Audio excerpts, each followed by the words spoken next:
Welcome to WebEx. Enter your access code or meeting number followed by pound.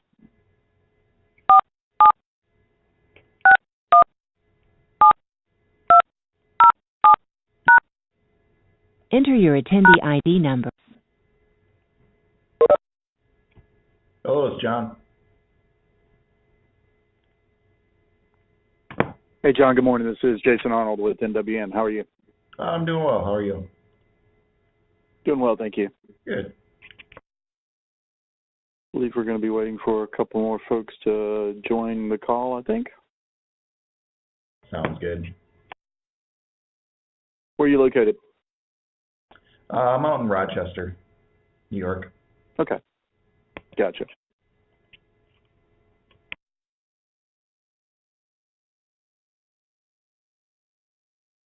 How are things in Rochester? They're good. Weather's been warming up a little bit lately, so that's good. I mean, compared to the winter we've had, so. Oh, yeah. Y'all have definitely had cold winter. Got some folks I work with up in some of the New England states, and it's definitely been cold up there. Yeah, absolutely. Had a decent amount of snow, too, so. Gotcha. We've had a ridiculous amount of rain. I think we're like 16 inches ahead of what we're supposed to be. Oh, really? Yeah, a couple inches, that's great, but 16 inches, it's been a mess, man. It's lots of flooding and trees down and all sorts of good stuff. Now, where are you? Are you in St. Louis or? I'm actually in North Carolina. North Carolina, okay. I don't know why I was thinking St. Louis.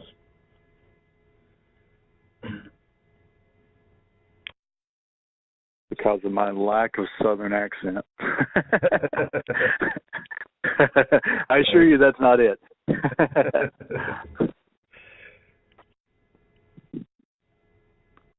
We'll give folks a couple more minutes to join, and if not, we'll get started. Sounds great.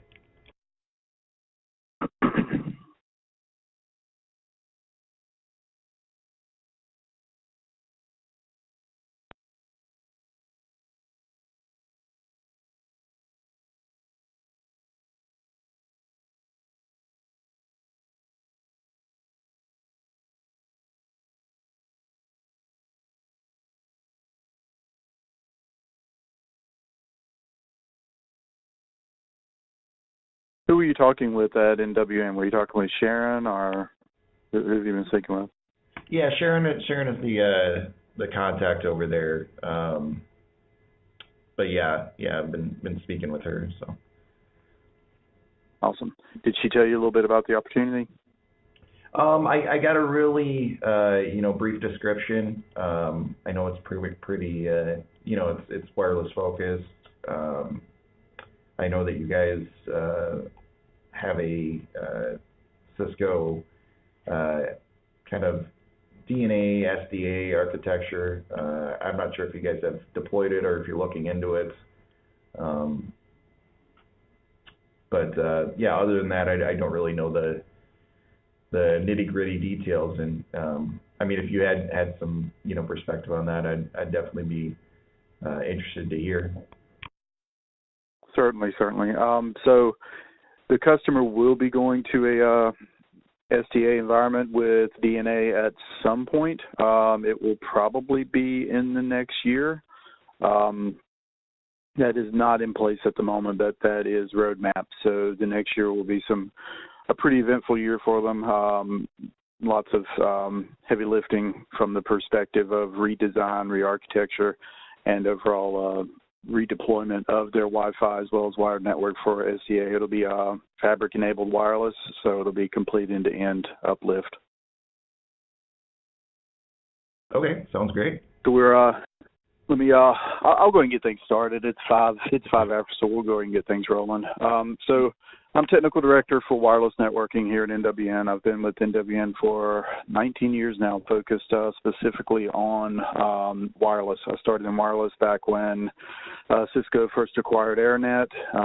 Since then, of course, has been the Meraki acquisition, and we, as NWN, have expanded into Aruba as well. So we are focused on AirNet, Meraki, and Aruba.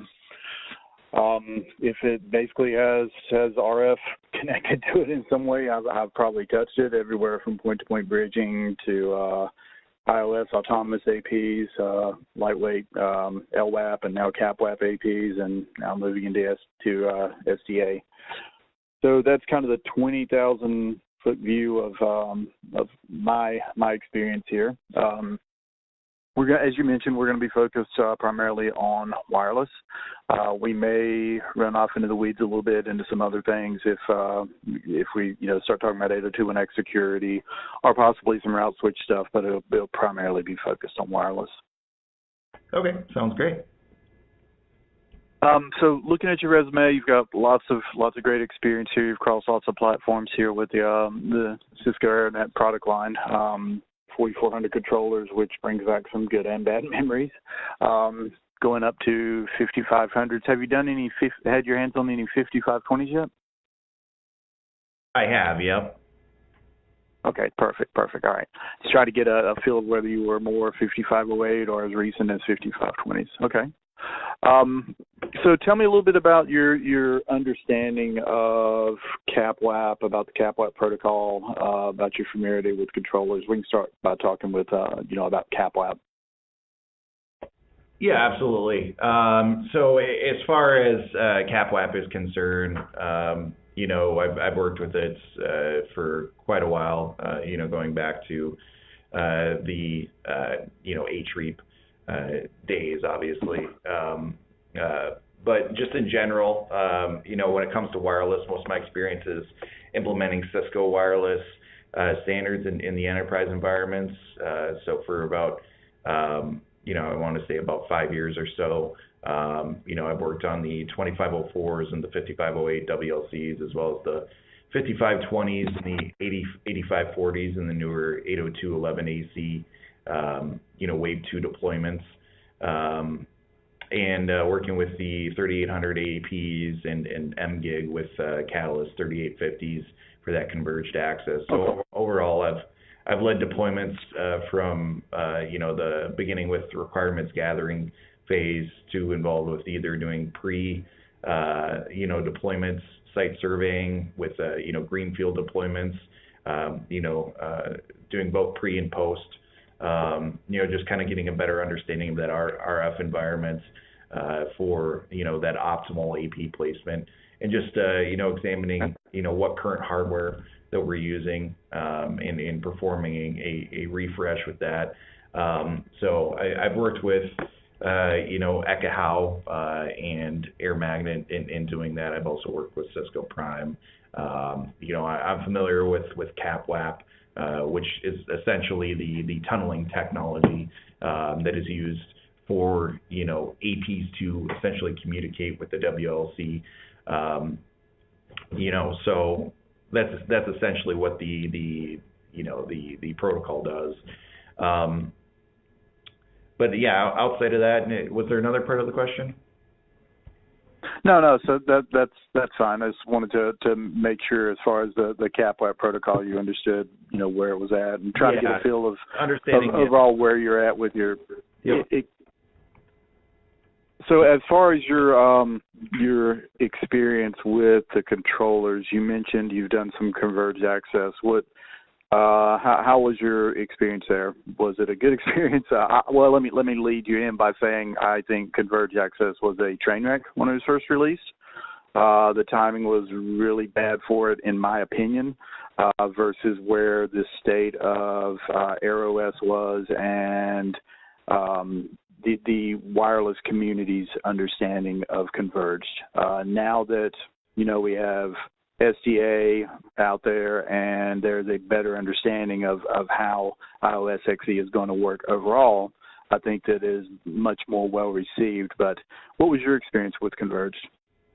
Yeah, I mean, essentially, it was, you know, you kind of have that it consisted of that one management with Prime. So, you know, having that one security policy, with, you know, having like an 802.1x environment with using things like ICE.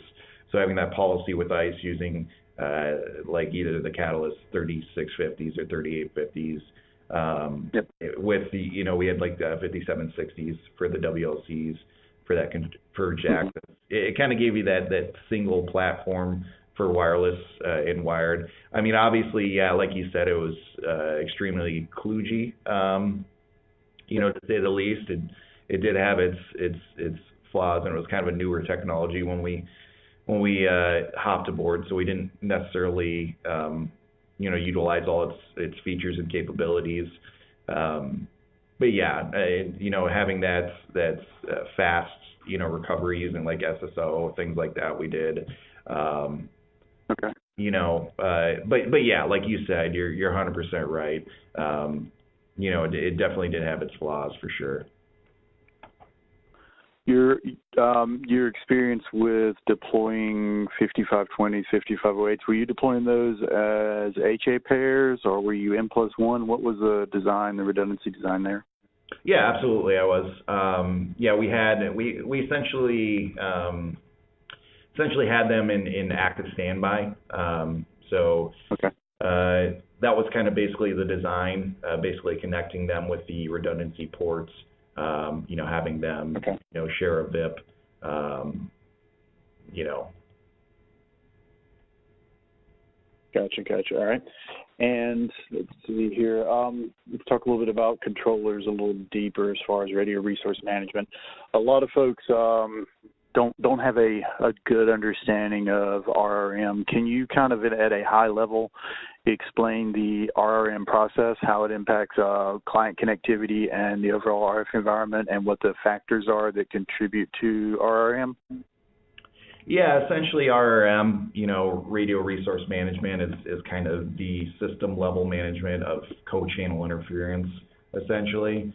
You know, you have your radio resources and the other radio transmission characteristics within that wireless communication system. And so essentially it was built to monitor the address traffic load of the you know, .11 interference in non-.11 interference. So you kind of receive the signal strength, you know, with the RSSI, and you have the SNR for the connected clients and the total number of you know, nearby APs. And so essentially uses all the information to automatically reconfigure the 802.11 RF network to essentially make sure that it's you know, working efficiently.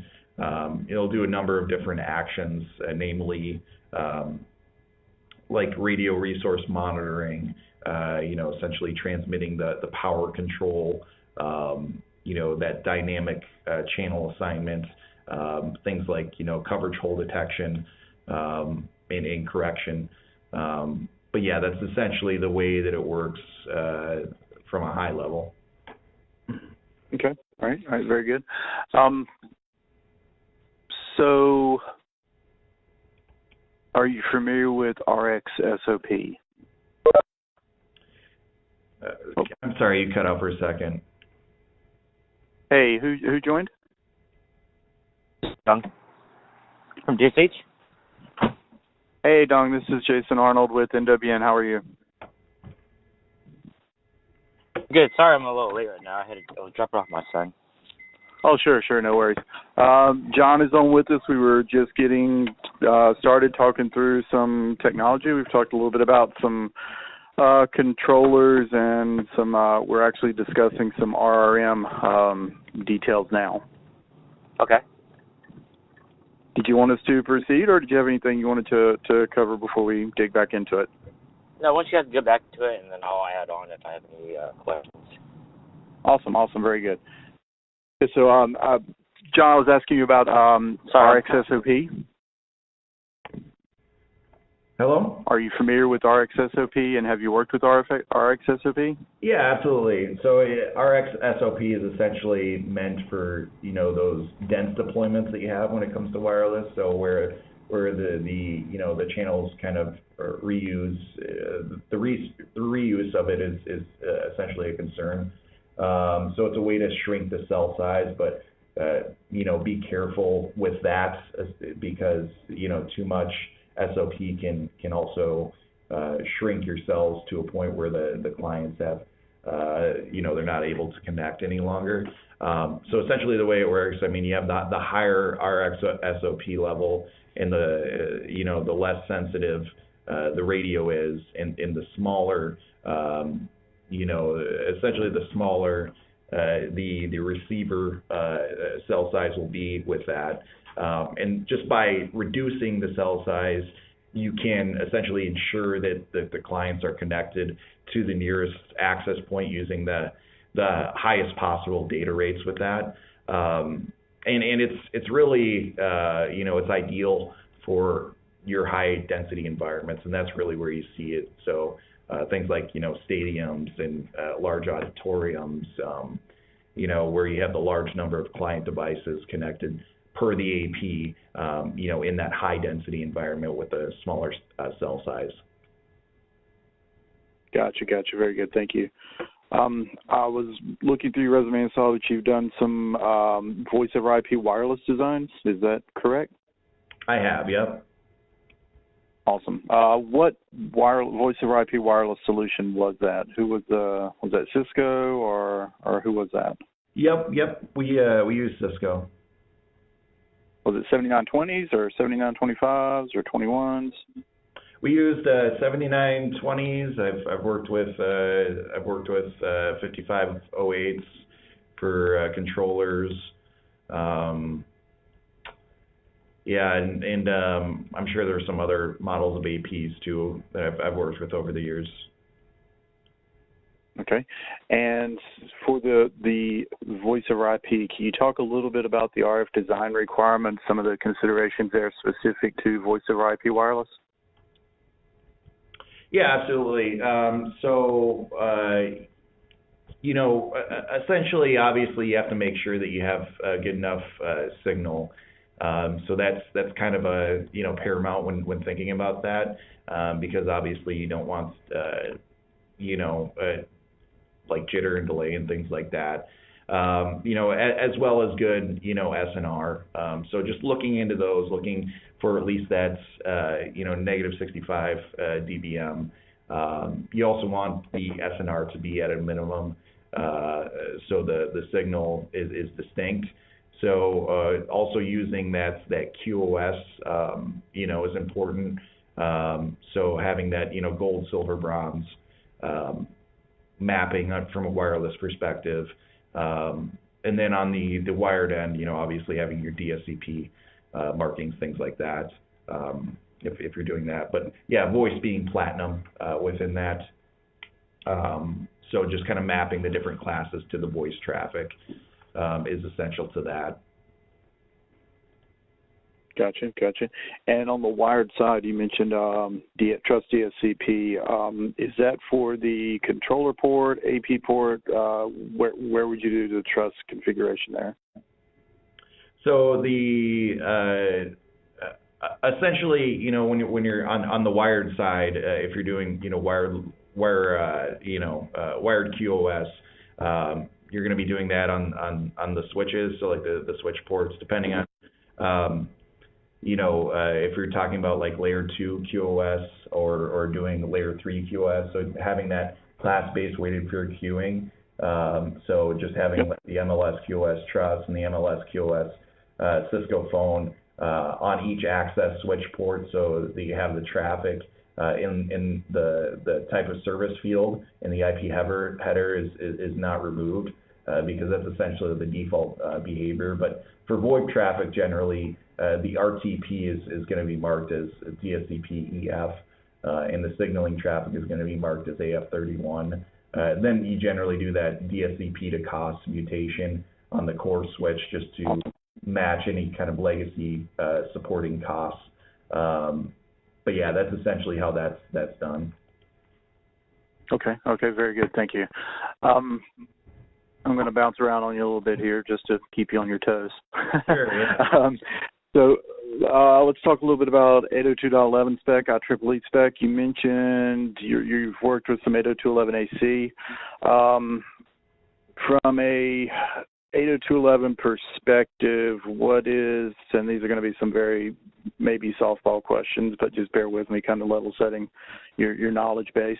What's the difference in, say, 802.11b spec versus 2.4 802.11n spec?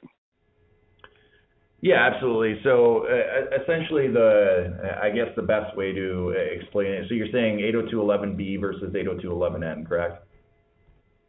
Well, 2.4n, yes. Okay, 2.4n. Okay.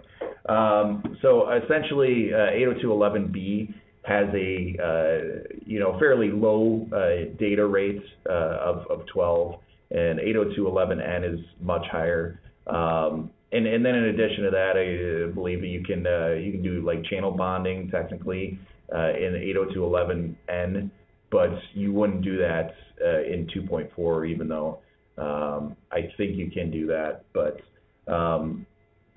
essentially, from when it comes to like maximum throughput and frequency and modulation and kind of channels and things like that, I mean, you're going to have differences within those. Those are kind of the biggest differences. So yeah, it just comes down to that. If you want to cut the lower minimum data rates in wireless environments, you typically cut out the 802.11b within the environment. And that's assuming clients can't, support that. So. Sure, certainly. For your voice deployments, did you primarily deploy those on 5 gig or 2.4, or what was the approach there? Mainly 5 gig, ideally.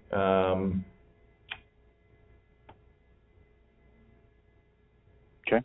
And for the channel support, especially with the 5 gig, are you familiar with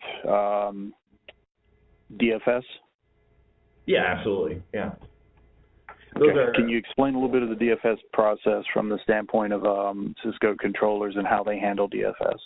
Yeah, absolutely. So essentially DFS, you have the UNI-2 band that contains, DFS.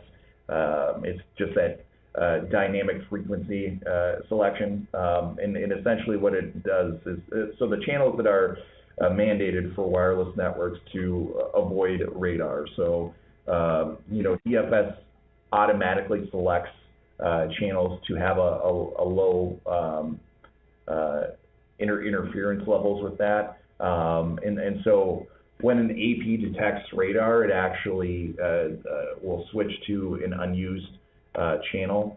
So the UNI-2 also had like with TPC, you essentially automatically adjust the transmission power level on the 5 gig radios to kind of help avoid that radar interference as well. So that's also a consideration. Okay, gotcha. All right, very good. So have you had a chance to look into any of the 802.11ax specifications? Not a ton. I mean, I've looked at white papers and things like that a little bit, but it's pretty new, so I haven't dove in a ton, but okay. Like and that's fair. I mean, it's Wi-Fi 6 and things like that. Yep. Just right now, until it's ratified, we're of course staying close to it. But until it's ratified and we have product to dive deeper into, that's probably an expected stance for most folks. There are some companies out there that are jumping into 802.11ax, but it's still a little bit early. Yeah, I mean, I expect we'll see more of that. That's kind of the issue with that. if you have APs that provide it, Absolutely, yep. Back to controllers and architecture for a minute. I see in your resume, and you kind of talked about it earlier on, that you've done Flex, HREAP, which is now Flex, deployments. What is the difference between, say, Flex and local mode? Can you speak to that a little? Yeah. So, I mean, I guess the best way to kind of explain it is, local mode is switched through the WLC, where Flex Connect is locally switched. I guess that's kind of like an oversimplified way of saying it, but just essentially meaning that if you're connected to the network, even though the connection to the WLC goes down, in those types of scenarios, you can still get access to the network if you're using Flex Connect. And that's, obviously that's all assuming that, you never lose the connection, but that's just kind of the general idea of it. Okay, all right, fair enough. I guess the only other thing I would pile onto that is it can, from a WAN optimization standpoint, you can really kind of reduce some of your overall traffic because your data plane is disconnected from your control plane. So you don't really have to pass all that data plane traffic back to your central controller. But I definitely agree with everything you said. From an authentication standpoint, I see you've done some ICE work, some 802.1x references in here, and I see you've also done LEAP and PEEP. Can you talk a little bit about your ICE experience? Yeah, absolutely. So large distributed deployments with ICE, both wired and wireless. I've worked with 2.1 was the most recent ICE deployments that I did. I did, the design, the implementation, mainly from a wireless side. So they already had kind of started going through that long monitor mode, moving into kind of the low impact / closed mode.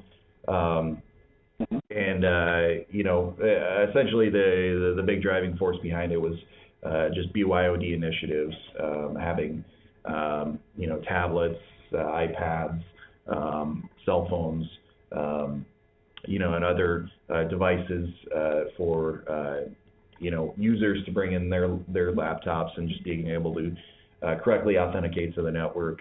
And then just having that guest network also, doing that's COA within that.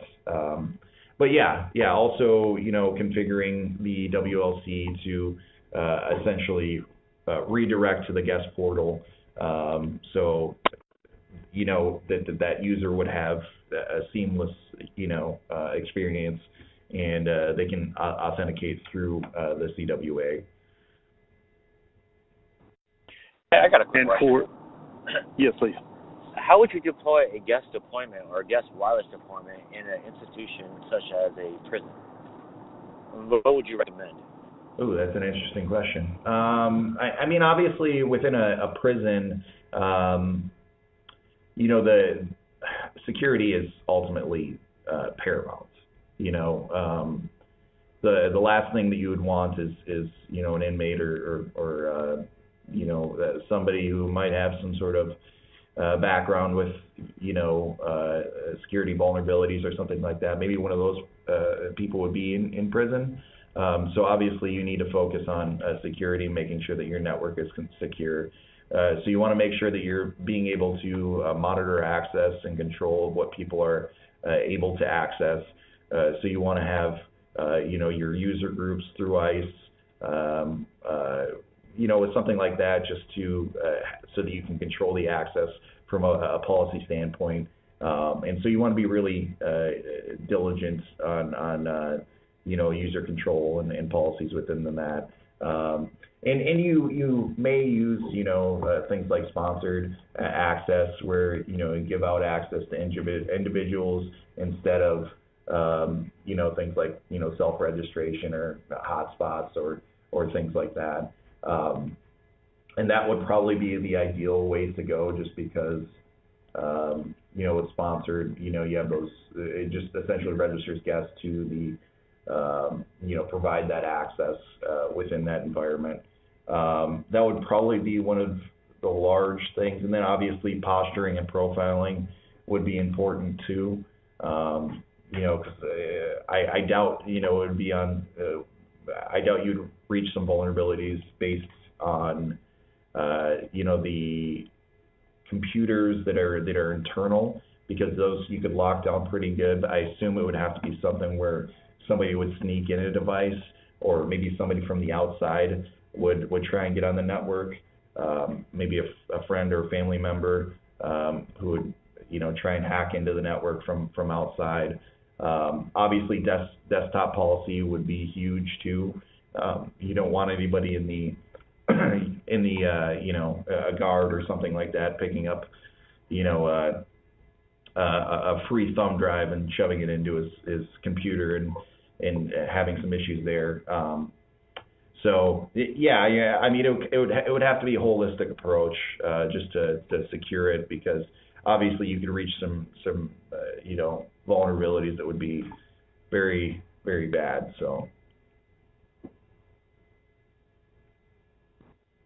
How would you protect devices on the wireless network through ICE without that's not 802.1 capable? Yeah, I mean, it depends on your approach. Obviously, you can use MAC address bypass, but I mean, obviously that's not optimal. But that's allowing them to access and not blocking. Assuming that you can't add things like AnyConnect to use a NAC if the device itself doesn't do it, and that's essentially a solution that I've run across or seen using AnyConnect for that. But outside of that, like I said, you have a few other options outside of MAC address bypass that you can utilize. Using different kinds of methods of heap that you could use. Essentially adding a local username in ICE, and configure that. So creating that username, creating the authorization rule within that. You can have if it's some sort of wireless, device, you can have a separate SSID interface on the WLC for that purpose. So there's a few different things that you can do, but if you're able to make groups that can't essentially do .1x, that would be ideal. You can apply the group policies there too, if need be. So that's another option for you.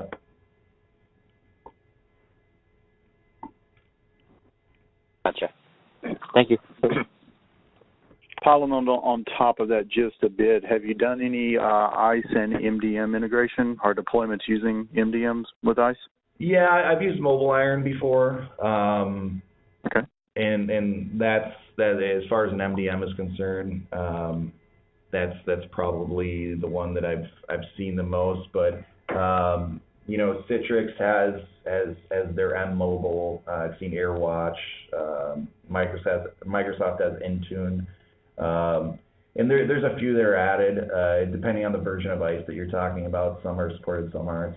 But you essentially have the ability to use the dictionary that ICE shares with the MDM. So ICE essentially makes that API call every time someone comes on. So if you use one of those attributes in an authorization rule, you can check the criteria within that. So there's certain criteria like the client status, the register status, is the phone jailbroken, things like that. And so I like to generally not do the onboarding through the ICE. But if I do kind of coach the client to do it outside of ICE, because then you can have the MDM push down the native supplicant profile with the certificate bundle, like in the trusted stores. So essentially, when the first when they essentially first connect to the PSN, they don't get a trust warning because they don't trust a cert that was offered by the client CA. Essentially that's kind of the best way that I've seen to do it, because the phone doesn't know the internal CA anyway, so you're always going to get the trust warning anyway. So that's kind of the way that I approach it. Okay, gotcha. Speaking a little bit about 802.1x, or just staying with that kind of thought process, can you talk a little bit about the PEEP authentication process, four-way handshake, certificates, and so on? Yeah, absolutely. So PEEP is it's essentially the way that you establish the handshake is so the client validates and establishes the TLS tunnel in phase 1, and then phase 2 the server validates the real identity of the client using MS Chat v2. So you have essentially establishing. So you have the supplicant, the authenticator, and the authenticate server, and so you'll have the ePoll start, you'll have that identity request, you have that identity response, you'll have the EAP request, and then the server's going to send that certificate over, and it's going to use the TLS-based encryption for that tunnel to establish, and then it's just going to validate that certificate and establish that TLS tunnel, and then that's when you're going to have your EAP requests and EAP response for the identity, and then you're going to have your EAP request challenge using the MS Chat v2, and that includes that challenge string within that, and then you're going to have the response, and then you're going to have the success and the acknowledgement with that, and then obviously the depending on if that's a failure or success, if it's a success, I mean, the TLS tunnel is going to be torn down, and the radius, is going to have that access accept, and then you're going to have your ePoll keys that are sent over within that. It's kind of kind of a long-winded handshake, but yeah, that's essentially the way it works. Okay, awesome, very good, thank you. I see in your resume you reference some WCS work. Do you also have experience with Prime infrastructure? Yeah, I mean, I have a little bit of experience with Prime. It's been a couple of years since I've worked with it, but yeah, I think version 2 or 3. I can't recall exactly, but yeah, just mainly to manage wireless infrastructures, create heat maps, things like that. Gotcha. And from Prime, how comfortable? Oh, I'm sorry, Jason. No, please go ahead. How comfortable are you creating heat maps and doing RF studies and assessments? I'd be comfortable with it. Absolutely, yeah. It's kind of like riding a bike. I've done site surveys a lot. I kind of mentioned that at the beginning of the call. But using things like Ekahau and AirMagnet, I've used several times. But so I mean, because what it is, our hospital has a campus-wide coverage of wireless deployment, right? And a lot of times what I notice is, people put the AP on a stick, walk around, do their surveys, and then they auto-populate within the system. All right, and numerous times have we got engineers to come in there and did that same auto provisioning and given us, assessment where we need like almost 3,000 APs, or even a smaller building where we need almost, 800 APs. Sure. What things do you consider when you do the survey and using the software? Yeah, that's a good question. Because I've obviously seen the variety. I've seen people walk the same floor and give two radically different assessments. And obviously that you can run into those issues. My process for doing a site survey starts with figuring out the requirements and what those are. And this is what takes up kind of the most time of any design of a site. Then kind of the next step is to figure out how to meet those requirements while keeping to your restrictions. So the easiest way and the easiest thing to design around is essentially ensuring that proper coverage. So, but what's hard about it is to minimize your co-channel interference that you have due to the number of APs. So definitely prior to the deployment, measuring the RF of the environment to determine the aspects that you'll have to design around, things like thick walls, thin walls, elevators, break rooms, things like that.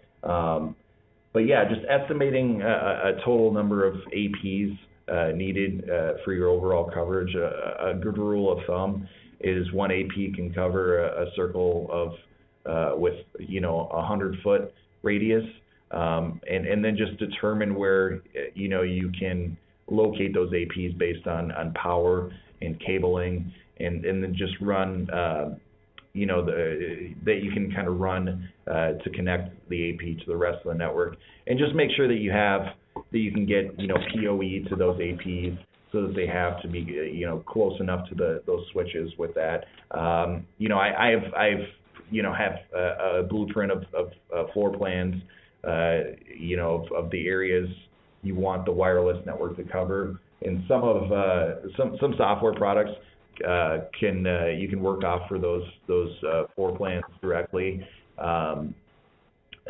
which are nice to use. And just look at plans to identify major building obstacles like walls, halls, elevators, floors. And then once you're done, just relocate the APs and do another survey just to retest it all, and make sure that everything is as planned. So that's essentially my process. The actual deployment phase is the easiest thing when it comes to actual AP mounting and controller configuration, et cetera. And a helpful thing is just to make sure that you test your wire drops with for DHCP, DNS, VLAN assignments, default gateway and PoE before you start connecting APs to the network. And then obviously, lastly, just validate your implementations, make sure it has met those requirements, and you obviously need to calibrate your tool to the map. So making sure that you do that. You mentioned earlier about lowering your co-channel interference. What is your experience in wireless into the medical field? Because what I've noticed is that a good data network requires a data network is different from a data network for medical devices. How do you find that happy medium between the two? Yeah, absolutely. So I have worked in medical environments. A lot of the challenges that you run into sometimes are not technical. Sometimes they're more political. Just working with doctors and nurses. Obviously, having experience in that environment gives you a little bit of a benefit because you kind of know how they operate a little bit. But just making sure that you plan your outages appropriately when you're doing your channel planning. You have to think about those DFS channels because if they detect radar, they'll be out for whatever 30 minutes. So you have to plan for that and make sure you don't run into issues like that. So just doing your best there and making sure that you're diligent on the planning process. is key, especially if you have if you have a lot of tools that run on wireless, and there's a lot of devices. Obviously you can't. You have to be mindful that people's lives are on the line, and so you can't be. You have to be extra diligent when it comes to implementing changes, and just making sure that you're working with the 802.11 standards that they need to be supported. And if they run 802.11b, you have to actually enable that standard, which means everything is going to work at the minimum data rate. So that can be problematic, if you have other clients that run a lot faster, things like that. And so from my perspective, that can impact them. And from a user's perspective, those are things that they consider too. So and they'd see that.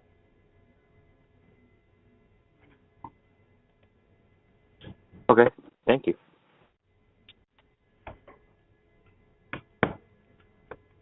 So we've got about 15 more minutes. Good. I'll try to make this quick then, not take up the full 15 minutes here. But regarding surveys,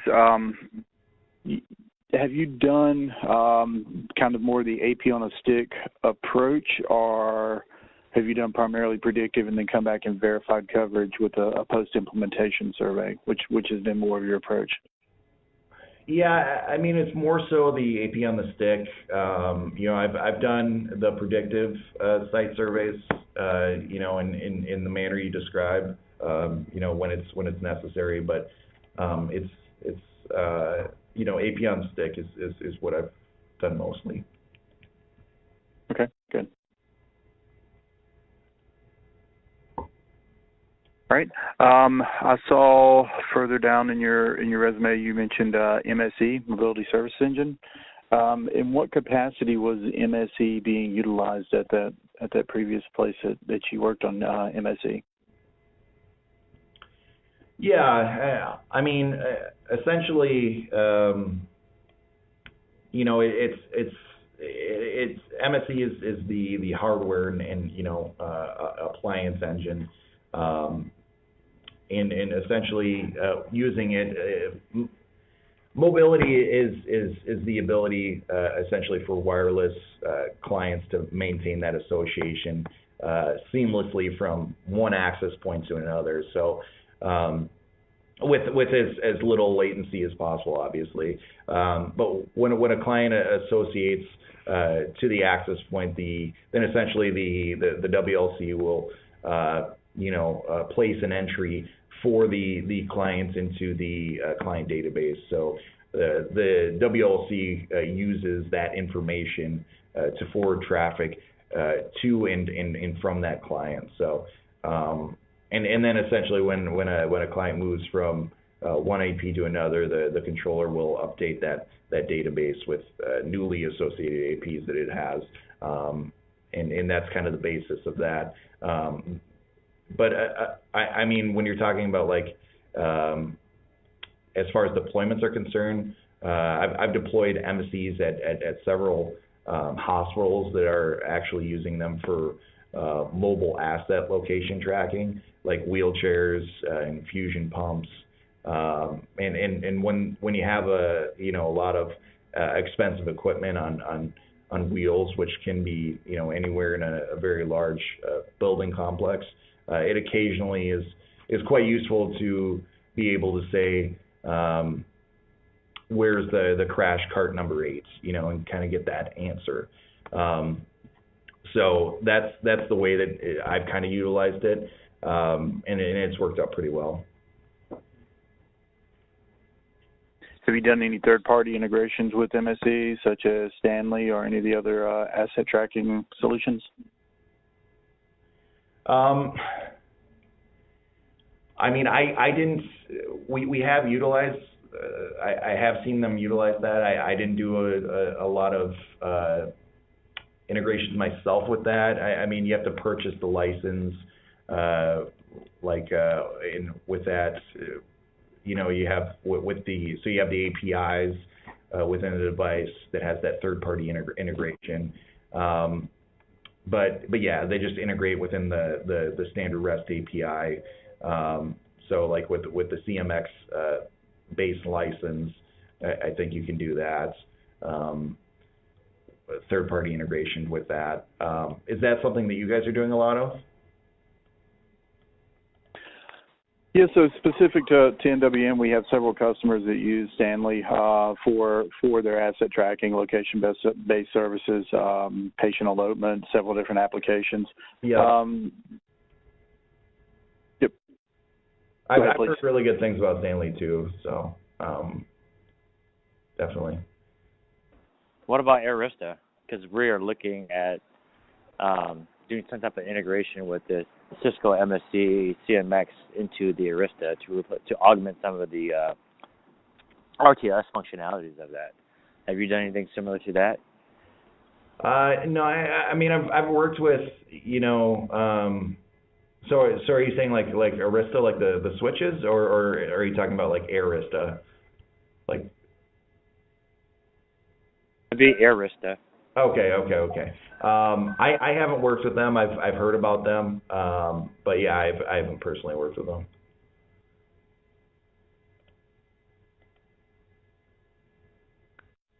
Sure.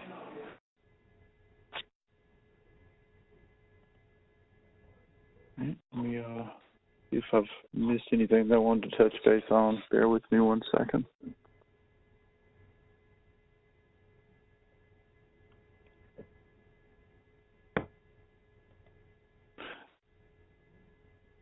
Were you deploying TACAX on ICE, or was it strictly for 802.1x? Yeah, we did TACAX Plus. We moved that over, migrated that over from ACS, obviously because that's end of life. But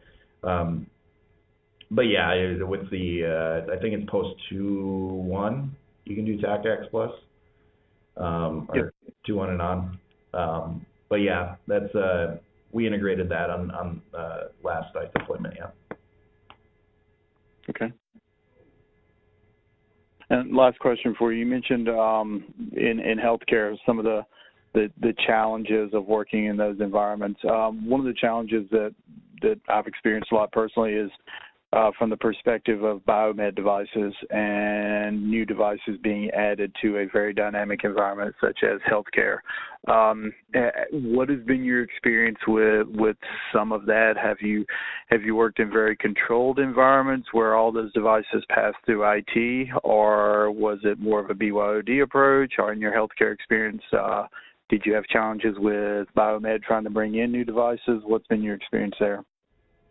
Yeah, I mean, some of the considerations obviously is a lot of those devices, you know, a lot of their run their own protocols. So it's really just getting down into the documentation and figuring out, you know, how they're supposed to integrate. So you can run into some issues there, you know, especially with, you know, the higher ups, you know, they kind of get sold on a certain platform or vendor. So you got to find a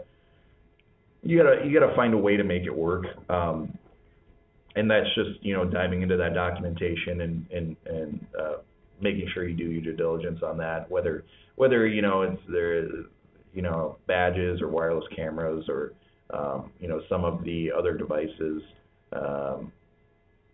you know, that ride on the network. So yeah, obviously you need to be careful with that, because you might have a device that runs a protocol that you've never seen before, or you know, something like that. So just finding a custom solution that can work for the platform itself. For the most part, I've worked in tightly controlled environments though, so figuring out what the authentication and authorization policies will be for those devices before implementing them into the network. Gotcha. Okay. Thank you. And I said that was my last question for you, and I lied. I apologize. One more just popped up. So your troubleshooting experience, you mentioned both Ekahau and AirMagnet. What tools have you used, if it's, you know, either Ekahau or AirMagnet primarily for RF troubleshooting? Tell me a little bit about those tools or other tools that you may have used for troubleshooting. Yeah, absolutely. So there's lots of tools that I've used within an environment. So just everything from just wireless network scanners, just having those network planning tools, site survey tools, spectrum analyzers, packet captures, doing things like that, working with kind of in a network environment, things like SNMP tools that you might have. But yeah, that's essentially using things like a spectrum analyzer, just kind of providing that visual detection and analysis of the electromagnetic signals, over the defined band of frequencies, just to kind of perform that spectrum analysis, essentially. And then doing the normal network troubleshooting that you might need to do.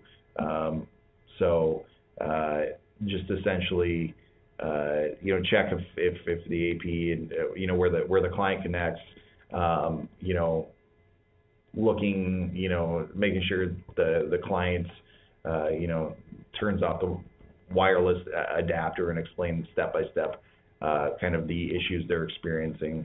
It all depends on the situation, depends on what you're trying to troubleshoot. But my general philosophy is just trying to start broad and narrow the problem down.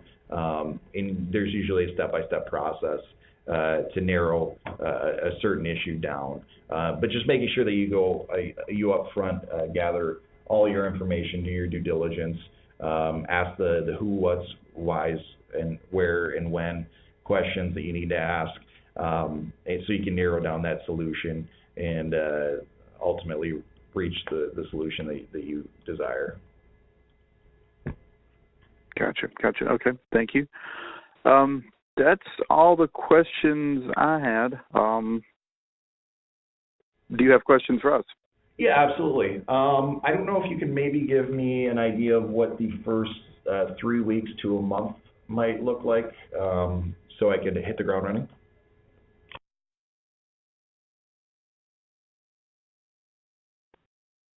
Do you want me to answer that question, Jason?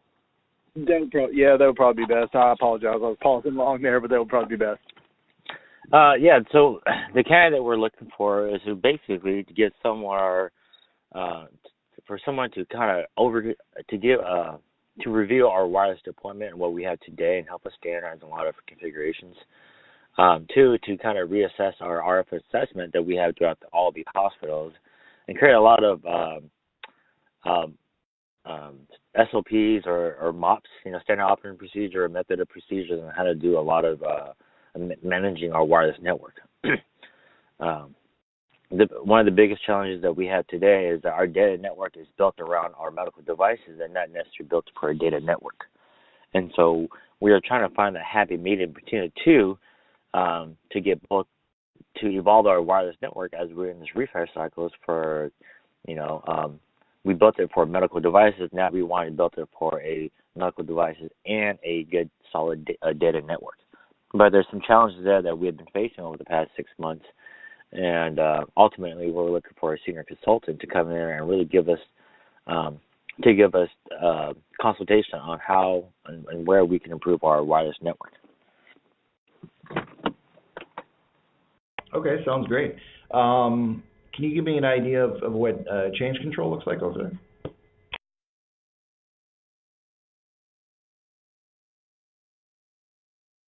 So generally for our change control, our most of our change control happens on a Tuesday night from 6:30 to 1 a.m.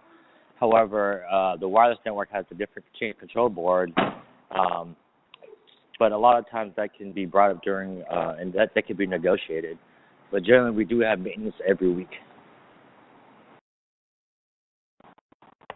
Okay, sounds great. Yeah, outside of that, I think I think you guys have done a great job of explaining the environment. It sounds like I could definitely hit the ground running. Yeah. At this point, I guess I just look forward to next steps. Awesome. Thank you very much for your time. I appreciate it. We carried over a little bit longer than what we were scheduled for originally, I think, but I definitely appreciate your time and your thoroughness. Absolutely. I appreciate it. Great. Thanks. Thank you, guys. Thanks, guys. Bye. Take care.